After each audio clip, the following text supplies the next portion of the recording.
حضرت علی سے کسی نے پوچھا، یا علی، آپ کی زندگی میں کوئی ایسی حسرت جو رہ گئی ہو؟ تب حضرت علی نے فرمایا، 2 حسرتیں رہ گئیں، ایک جتنا مجھے علم تھا اتنا کسی نے پوچھا نہیں، اور دوسرا جتنا میں سخی تھا اتنا کسی نے مانگا نہیں۔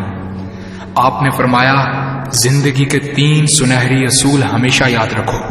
ایک یہ، اس سے ضرور معافی مانگو جسے تم چاہتے ہو۔ دوسرا، اسے مت چھوڑو جو تمہیں چاہتا ہے۔ تیسرا یہ، اس سے کچھ نہ چھپاؤ جس پر تم اعتبار کرتے ہو۔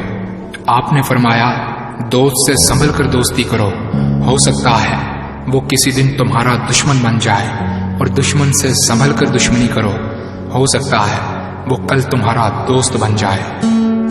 زبان کا وزن بہت ہی ہلکا ہوتا ہے، مگر بہت کم لوگ اس کو سنبھال پاتے ہیں۔ آپ نے فرمایا، جسم ایک دکان ہے اور زبان اس کا تالا۔ جب تالا کھلتا ہے تو معلوم ہوتا ہے کہ دکان سونے کی ہے یا لوہے کی۔ زندگی تیز ہواؤں کی مانند ہے، جس نے اس کی آندھیاں برداشت کر لی وہ کبھی غم کی گھٹا نہیں دیکھتا، سر سبز و شاداب باغ دیکھتا ہے۔ حضرت علی سے کسی نے پوچھا، یہ کیسے پتا چلے گا کہ جو پریشانی یا مصیبت ہم پر آئی ہے وہ اللہ کی طرف سے آزمائش ہے یا ہم پر اللہ کی طرف سے سزا ہے؟ آپ نے جواب دیا، جو مصیبت تجھے اللہ کی طرف لے جائے وہ آزمائش ہے، اور جو مصیبت تجھے اللہ سے دور کر دے وہ سزا ہے۔ حضرت علی کے پاس ایک یہودی آیا اور کہا، میں نے سنا ہے کہ آپ مسلمان جب عبادت کرتے ہو تو وسوسے اور خیالات آتے ہیں، جبکہ ہم عبادت کرتے ہیں تو ہمیں نہیں آتے۔ حضرت علی نے جواب میں فرمایا، اگر ایک گھر فقیر کا ہو اور ایک گھر امیر کا تو چور کہاں جائے گا؟ یہودی نے کہا، امیر کے گھر میں۔ حضرت علی نے فرمایا، تبھی تو شیطان ان کو ستاتا ہے جن کے دل میں اللہ ہو۔ جن کے دل میں اللہ کی محبت نہیں ہوتی وہاں شیطان کا کیا کام؟ آپ نے فرمایا، جب تمہاری جان کو خطرہ ہو تو صدقہ دے کر جان بچاؤ، اور جب تمہارے دین کو خطرہ ہو تو جان دے کر دین بچاؤ۔ آپ نے فرمایا، یہ زندگی 2 دن کی ہے، ایک تمہارے حق میں اور دوسرا تمہارے مخالف۔ جس دن تمہارے حق میں ہو اس دن غرور مت کرنا، اور جس دن تمہارے مخالف ہو اس دن صبر کرنا۔ کسی کی مدد کرتے وقت اس کے چہرے کی طرف مت دیکھو، ہو سکتا ہے اس کی شرمندہ آنکھیں تمہارے دل میں غرور کا بیج بو دیں۔ 3 چیزیں ایمان کو تباہ کر دیتی ہیں، امیروں کی محفل، عورتوں کی صحبت اور جاہلوں سے بحث۔ حضرت علی نے فرمایا، جانور میں خواہش اور فرشتے میں عقل ہوتی ہے، مگر انسان میں اللہ پاک نے دونوں رکھی ہیں۔ اگر وہ عقل دبا لے تو جانور، اگر خواہش کو دبا لے تو فرشتے کی مانند ہو جاتا ہے۔ آپ نے فرمایا، اپنے جسم کو ضرورت سے زیادہ مت سنوارو، اسے تو مٹی میں مل جانا ہے۔ سنوارنا ہے تو اپنی روح کو سنوارو، کیونکہ اسے رب کے پاس لوٹ کر جانا ہے۔ مومن کی مثال ترازو کے پلڑے جیسی ہے، جس قدر اس کے ایمان میں اضافہ ہوتا ہے اتنی ہی اس کی آزمائش بڑھتی ہے۔ آپ نے فرمایا، اچھے لوگوں کی ایک خوبی یہ بھی ہوتی ہے کہ انہیں یاد رکھنا نہیں پڑتا، وہ یاد ہی رہتے ہیں۔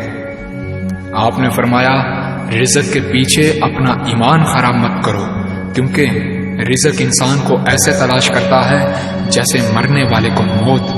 حضرت علی نے فرمایا، رشتے خون کے نہیں احساس کے ہوتے ہیں، اگر احساس ہو تو اجنبی بھی اپنے ہو جاتے ہیں، اگر احساس نہ ہو تو اپنے بھی اجنبی ہو جاتے ہیں۔ ایک مرتبہ قصاب آواز لگا رہا تھا، تازہ گوشت ہے لے لو۔ وہاں سے حضرت علی کا گزر ہوا، قصاب نے آپ سے کہا، تازہ گوشت ہے لے جائیں۔ حضرت علی نے فرمایا، آج میری جیب اجازت نہیں دیتی۔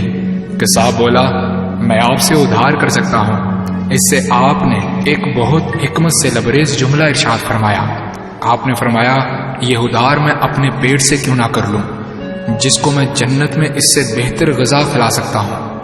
حضرت علی نے فرمایا، لفظ انسان کے غلام ہوتے ہیں مگر صرف بولنے سے پہلے تک، بولنے کے بعد انسان اپنے لفظوں کا غلام بن جاتا ہے۔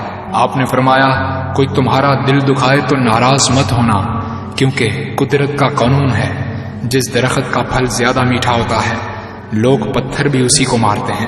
آپ نے فرمایا کسی کا عیب تلاش کرنے والے کی مثال اس مکھی جیسی ہے جو سارا خوبصورت جسم چھوڑ کر صرف زخم پر بیٹھتی ہے۔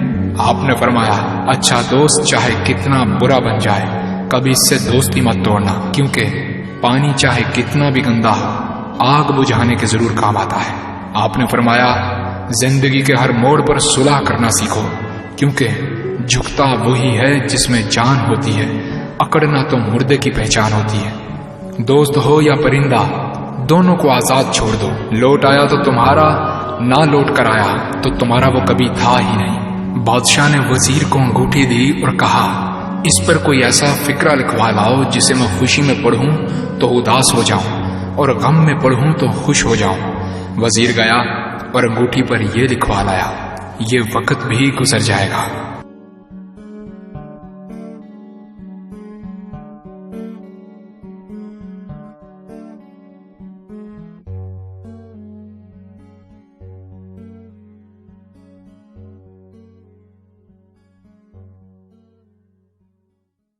حضرت علی سے کسی نے پوچھا یا علی آپ کی زندگی میں کوئی ایسی حسرت جو رہ گئی ہو؟ تب حضرت علی نے فرمایا